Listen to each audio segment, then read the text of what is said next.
guys, I'm B-Boy. Welcome back once again to my YouTube channel. In today's clip, remember, if it was the first time you're coming across my video, don't forget to like this video, subscribe and share.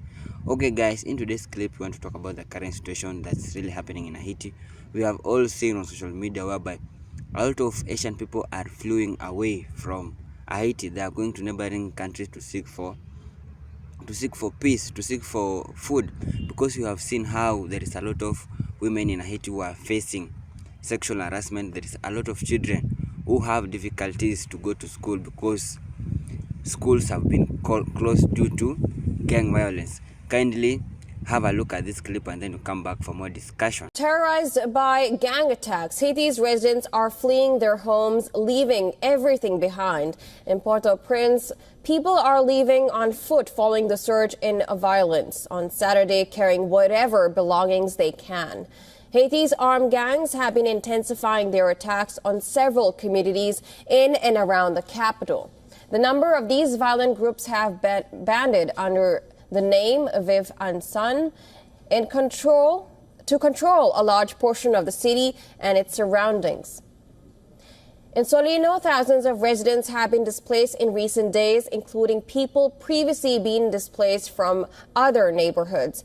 The UN's World Food Program said that the number of displaced people in Haiti has doubled in the past 3 months to almost 700,000.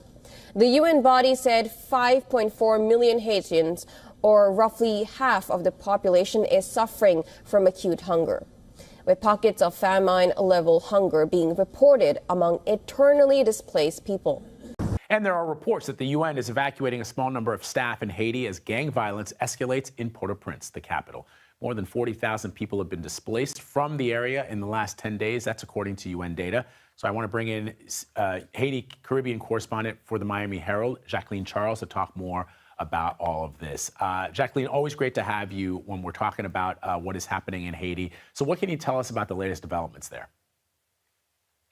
Well, what we are seeing, as you mentioned in your intro, is that the UN and other aid agencies are relocating staff. In some cases, they're moving to the north to Cap-Haïtien, which is the second largest city, which basically has a small international airport, which right now offers the only air bridge in and out of Haiti.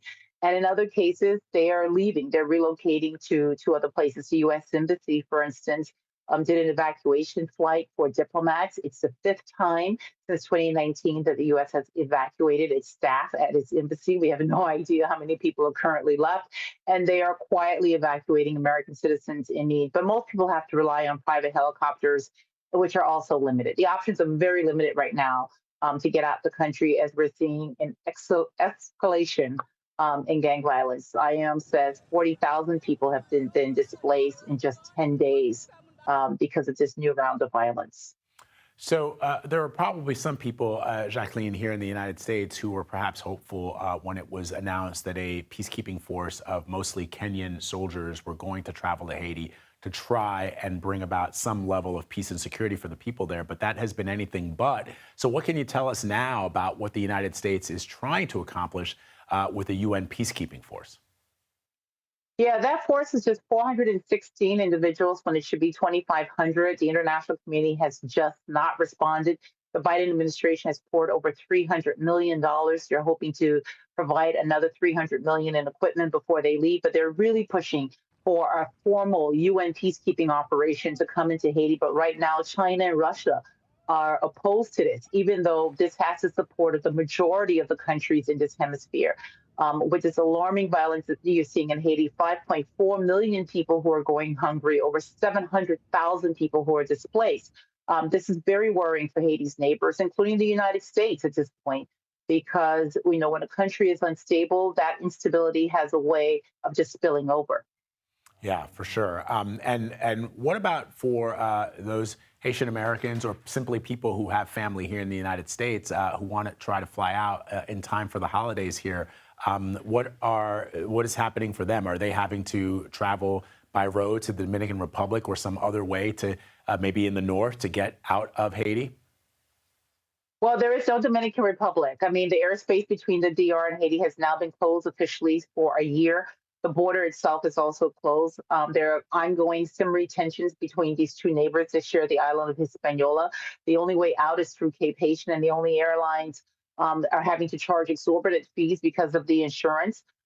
This month, 3 U.S. airliners were hit by gunfire from gangs in the capital. There is a 30-day ban by the FAA, which expires on the 12th, but we don't know if it will be renewed. And you have an airline like American Airlines, which right away says we're not returning until February 12th at least. And with Haiti, you never know how things are going to evolve. So right now, people are basically stuck where they are unless they have deep pockets to pay for a helicopter ride, which is $2,500 one way out of the capital, and then to pay for an airfare, which is about $1,400 round trip to the US. So we're talking about a lot of money. You really have to be in a desperate situation to either leave or to go.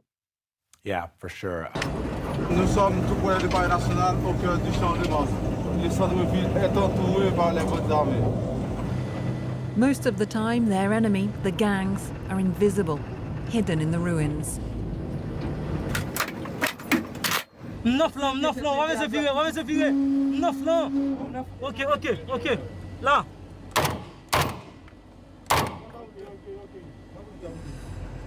Là, il dit pas que la caille. Le caille, ça est tout comme cachette. On fait tout pour fouiller canon seulement. Not long afterwards, the police vehicle is hit by incoming fire. OK. T'allez. Comme là.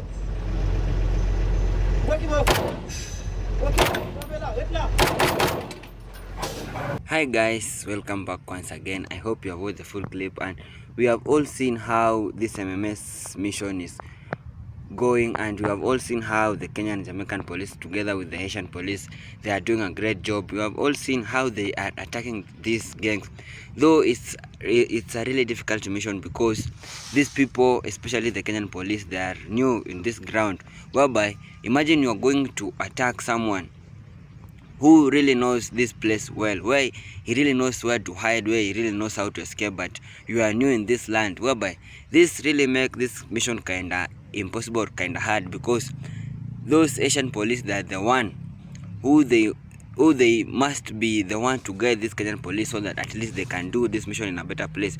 We have all seen how the impact of Kenyan and Jamaican police, what they have really done, more so whereby they really attack these gangs, and they have said some of them they narrowly escaped. They have killed some, and we have all seen whereby the civilians of Haiti, they are hungry, and they have came to a place and they are saying that enough is enough, whereby they have also involved in killing the gangs, even to an extent whereby they are burning them on the street because they are tired of all this war. We have all seen how gangs in Haiti are launching new attacks. We really wonder where these gangs are getting their support, whereby these gangs, they are getting their weapons, because every now and then they are launching new attacks. They just want to take over the capital of Haiti, Port-au-Prince. They are launching in new attacks, but the Kenyan and the Jamaican police, and together with the Asian police, they are really doing a great job. They are really working very hard so that at least they can stabilize the economy of Haiti. So another thing that we can really urge the government and those people that are supporting this mission to improve the equipment, to improve the weapon of these police that are doing this mission in Haiti, to give them enough weapons, to give them enough things so that they can carry on their weapons. Earlier on, we have seen on other videos, even the Kenyan and Jamaican police, they are using drones to check around in Port-au-Prince, to do a survey, to do some mission around it, and it's a good thing. Whenever these people will receive a greater weapons or greater things, they will do this mission in a better way, because these gangs, they are coming, the more they are being attacked, the more they are getting stronger. We really wonder where they are getting their strength, because these people are launching new attack dailies. They just want to take all over the street. We have all seen whereby even they are going and attack some airplanes. They are going to attack to the airport, whereby these gangs, they are really serious. And in a lot of interviews, Jimmy Barbecue, whenever he is asked whether he is involved in this attack, he just say that he's just a freedom fighter, whereby he's fighting for the freedom of Haiti. Earlier on, the Asian people, some of them believe that the resources for Haiti is being misused by others people from outside the Haitian country. They are being misused by some colonialists in Haiti, whereby they are really making the resources of Haiti, or they are really making the government of Haiti to be too corrupt, whereby the Haitian people who are living in Haiti, they are living in a miserable life. They are living in a life whereby they are really struggling, whereby they have enough resources but they can't get to use their own resources, whereby they feel the resources are being misused, or they are being used by outsiders, whereby they can't benefit from them. We have all seen how the condition in Haiti is so poor: the road, the infrastructure, the educational system, the hospital, the treatment system, whereby if you go to Haiti, there are some places whereby the condition of roads is poorly, where the people are living, they are living in a poor condition, whereby the government need to intervene. These gangs, the Jimmy Barbecue really came out and said that the system of Haiti is too corrupt, whereby it's being ruled by greedy leaders, whereby they just want to benefit themselves. And we have all seen how the gangs, they are really making the work of the Asian people to be a little bit hard. We have all seen how a lot of Asian people, how a lot of Haitian people are fleeing away from Haiti, going to neighboring countries just to seek for a better life, just to seek for peace. They just want to go in a place whereby they have peace of mind, because the gangs there are launching new attacks, they are affecting them even mentally. We have all seen how gangs, they are sexually harassing women, whereby women are being sexually abused, they are being raped, even small children. And these are very bad things, and you can really wonder why your own brothers is fighting your own brother, why your own brother is raping your own sisters. It's a really bad thing, and it's a really critical condition that's really happening in Haiti. And we really want this country to gain back its peace. We really want this country to go back to its normal state. Yeah guys, the complication in Haiti is a very complicated situation, whereby if you hear Jimmy Barbecue, the Haiti gang leader, talking, he's just saying he's fighting the system, whereby the system is so corrupt. And when he is saying that he can't fight us, he can't fight his own brothers and sisters, but the system is using his brothers to fight him, whereby he can't just be comfortable to be fight by his brothers. That's why he's fighting back. So the thing that's really happening in Haiti is a very complicated situation. But all in all, we're just praying for this country to gain back its peace. We just pray for its country to stand firm, to be like other countries, because we have all seen how women in Haiti are really crying out for help. There is lack of insufficient supply of food in Haiti. People are really starving to death, leave alone starving to death. They are being shot and killed. Even small children, they are really struggling. The life in Haiti, it's a very dangerous life, whereby these people are really struggling and they are crying out for help. They're just saying enough is enough, and we have all seen how they are fleeing away, going to neighboring countries. They just want to get out of Haiti because of the gang violence that is in Haiti. So guys, we should join our hands together. We support Haiti to regain back its peace, because they are our own brothers and sisters, and it's not a good thing when we see our own brothers and sisters, they are fighting against one another. We just want to pray for them so that this fight or this gang violence can be stopped, and we pray to be this country to be ruled by a better system, but not a corrupt system, whereby they will be able to understand the rights of their Haitian people. They will be able to understand how the Haitian people should be treated, because these people are really struggling.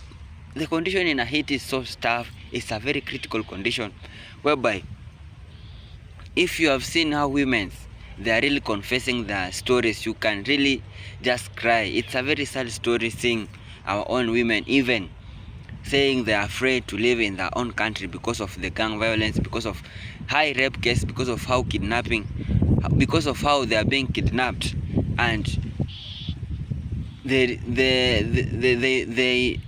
are being charged high ransom, whereby we all know in Haiti to get money is a very difficult situation, whereby there is lack of unemployment. High unemployment rate is in Haiti because of the gang violence. Insufficient supply of food is in Haiti because of the gang violence. And my question is, I really wonder where these gangs, they are getting their food, whereby they are getting their weapons, because every now and then they are just launching new attack. We could like that the some system to support these people, the UN, to come and join this story so that at least they can help the people of Haiti, because this situation, it has been very critical situation whereby these people are really crying out for help, and we should hear their cry. We should not let just our brothers and sisters be killed, because we have all seen how they are really struggling, how they are really suffering. It's a very critical condition in Haiti, and we should also join our hands together.